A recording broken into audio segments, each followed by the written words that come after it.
தங்கராஜ் வந்து ரேவதி கிட்ட நடந்துக்கிற விதத்தையெல்லாம் பார்த்துட்டு செம்மையாக கடுப்பாகிறாங்க.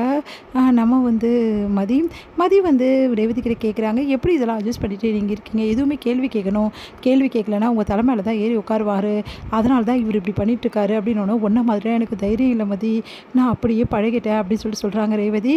நீங்கள் இப்படி பழகக்கூடாது, நீங்களும் இப்படி தான் இருக்கீங்க, மலரும் இப்படி தான் இருக்காங்க, 2 பேருமே இப்படி தான் இருக்கீங்க. இந்த மாதிரி நீங்கள் 2 பேரும் இப்படி இருந்தீங்கன்னா எல்லாரும் உங்களுக்கு தலைமையில் ஏறி உட்காடுறாங்க, அதையே உங்களுக்கு புரியவே மாட்டேங்குன்னு சொல்லிட்டு மதி எவ்வளோ அட்வைஸ் பண்ணுறாங்க.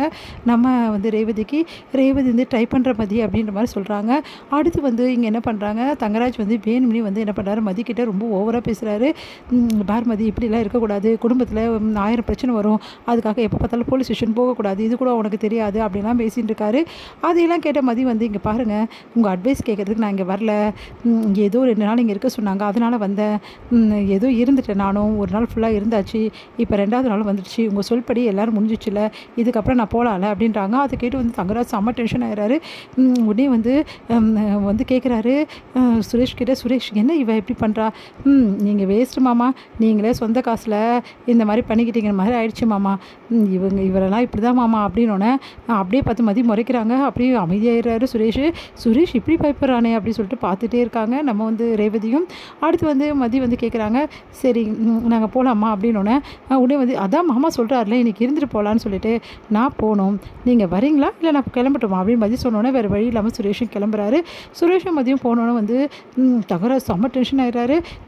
என்ன இவளுக்கெல்லாம் புத்திமதி சொல்லணும்னு நினச்சேன்ல, என்ன சொல்லணும் அப்படின்னு சொல்லிட்டு டென்ஷன் ஆகிறாரு.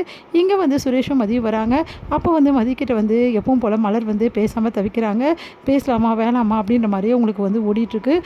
இந்த சூழ்நிலையில் இங்கே என்ன பண்ணுறாங்க, மதியை பார்த்துட்டு அலறி அடிச்சுட்டு அப்படியே வந்து ஓடி போயிடுறாங்க உள்ள அவங்க மாமியார். அதை பார்த்துட்டு வந்து ஒன்றும் புரியாமல் அப்படியே மலர் பார்க்குறாங்க. என்ன அத்தையா இது இப்படி இருக்காங்க அப்படின்னு சொல்லிட்டு மதி வந்தாலும் வந்து ஒதுங்கி போயிடுறது, அதுக்கப்புறம் மதியை பற்றி எதுவும் பேசாமல் இருக்கிறது, அந்த மாதிரி 2 பேரும் ராகவனும் லக்ஷ்மியும் வந்து இருக்காங்க. அதையெல்லாம் பார்த்து மலர் அதிர்ச்சி அடைகிறாங்க. இவ்வளோ பண்ணியிருக்கா மதி, இவங்க கரிச்சு கொட்டுவாங்க, ஏதாவது பண்ணுவாங்கன்னு பார்த்தா இப்படி பயந்து வந்து நடுங்கிறாங்க. நம்பவே முடியலையே, நம்மளும் இப்படியே இருந்திருக்கணும், ஆரம்பத்திலேயே உங்களை வந்து இந்த மாதிரி பண்ணியிருக்கணும், நான் செஞ்சது பெரிய தப்பு, உண்மையிலே சொல்லப்போனால் மதி பண்ணதான் கரெக்டு போல் இருக்கு அப்படின்னு சொல்லிட்டு யோசிக்க ஆரம்பிக்கிறாங்க மலர்கிட்ட பேசணும் அப்படின்னு சொல்லிட்டு நம்ம மதி வந்து ட்ரை பண்ணுறாங்க. ஆனால் மலர் அவாய்ட் பண்ணுறாங்க. இதனால் மதி மனசு கஷ்டப்படுறாங்க.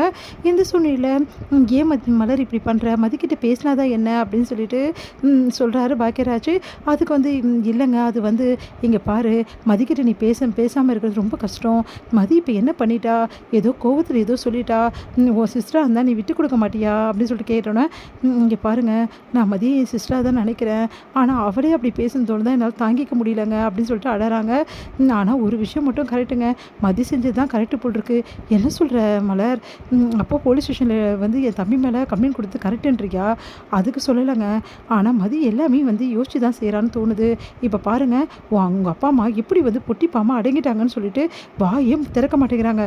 மதியை எப்படிலாம் திட்டுவாங்கன்னு நான் நினச்சேன் தெரியுமா, ஆனால் எதுவுமே சொல்லலை, அமைதியாகிட்டாங்க. மதி மேலே இருக்க பயம் அவங்களுக்கு அதிகமாகிடுச்சுன்னு தாங்க சொல்லலாம். என் மேலே தான் அவங்களுக்கு இந்த மாதிரி இருக்குது, நான் செஞ்சு தப்புன்னு இப்போ தாங்க எனக்கு புரியுது, மதியமாக தாங்க நானும் இருந்திருக்கணும் அப்படின்னு. பாக்கியராஜ் வந்து, அப்படிலாம் நீ இருக்க மாட்டே மலர், நீ வேற ஒரு ஆள், மதி வேற மலர், இப்படியே சொல்லி என்னை தட்டி வைங்க பாக்கியராஜ், இப்படியே நானும் இருக்கேன்ல, நான் இப்படி இருக்கிறது எனக்கே அசிங்கமாக இருக்குது, மதி மாதிரி தான் இருக்கணும் எல்லா பொண்ணுங்களும் நான் நினைக்கிறேன், இப்போ தான் எனக்கு புரியுது மதி பண்ணது கரெக்டு தான் அப்படின்னு பாக்கியராஜ் அதிர்ச்சி அடைகிறாரு. என்ன சொல்கிறது.